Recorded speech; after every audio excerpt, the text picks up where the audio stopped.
tagal na naman.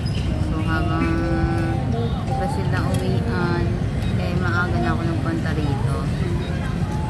Pamili na muna ako ng paninda. Ayan o. Kasi ubos na yung paninda ko. Ito lang ako sa tapat ng MCA namimili. Para di hassle na kung saan po pumupunta. Kasi ano naman ang e-bike ko. Kasi hindi na pang matagalan. Pang madalian lang.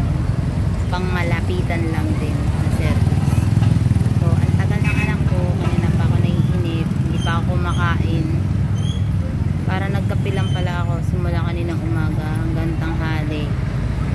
Hanggang ngayon, merienda. Isang beses lang ata akong nagkape.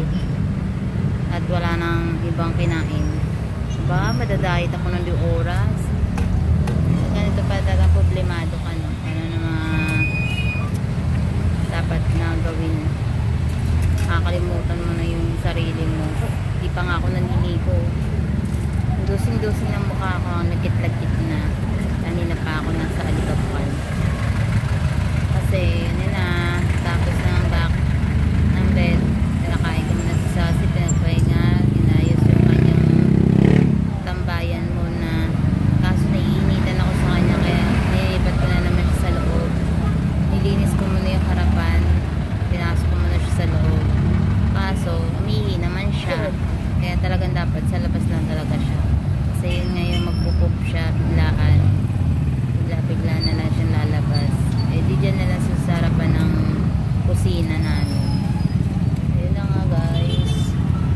After nun, nagtanong na ako sa asawa kung magaling. Then sinabi ko sa kanya, ano, papabit pa ba natin? Papalap. Diba sabi mo ganito, ganyan.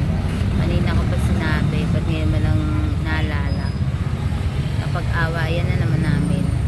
Ano na naman pinagsasabi ko, dead mo na lang ang lola mo. Pumasok na lang ako sa CR. Lang pa na lang tayo. Yun. Umuwi na ako. O, lumabas ako pala ng kusina. Nakita kong wala na siya. Iniwan na yung 1.5 para sa lab. Kasi kailangan ko kung bumili na isa pa ng gamot na black, ano ba yun? Basta may black something. Kailangan pang ipainom sa kay Sassy. So ngayon, kaalala ko hindi pa pala siya umiinom. Kailangan uminom na naman siya. Oras-oras pa siya pinapainom. Kaya pag ganito na ang tagal ni Jamaica, naiinip ako. Parang gusto ko nang umuwi. Ay. So, yun nga. Pagdating sa bed, nag-antay-antay kami ng konti. Ayun. Ang resulta is 1 line siya guys. Pero hindi ibig sabihin nun is negative. Negative siya. Kasi ano, may sinasabi siya dun eh, yung antigen. Yung antigen daw talaga daw ang hinahanap doon. And since wala na daw antigen sa katawan, kaya hindi na ako nakita sa test na may distemper siya. Pero habang tumatagal, habang ini-explain sa akin ng doktora, is may lumiliwanag na isang buwit. So para talaga siyang positive sa distemper. So pinaklaro lang doon na hindi porket 1 line lang ang result is negative na. Positive siya kasi nakitaan si Sassy ng mga signs na pagmumuta,